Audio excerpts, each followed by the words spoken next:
This boy claimed he had lived before, was murdered and buried by his neighbor over 40 years ago, and he could tell the exact location. When the police got involved, they discovered he was telling the truth.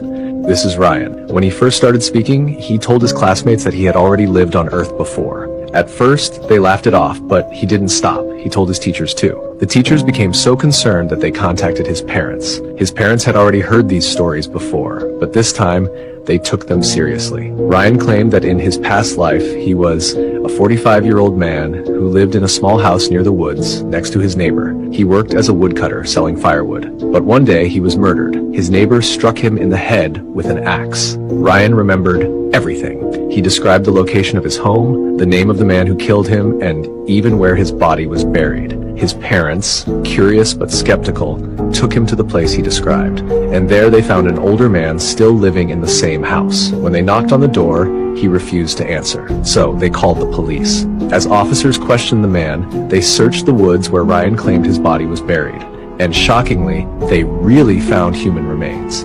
Next to the skeleton was an axe, still embedded in the skull. When confronted with the discovery, the man finally confessed. He had murdered his neighbor years ago, exactly as Ryan had described. Follow the channel for more stories. Cheers.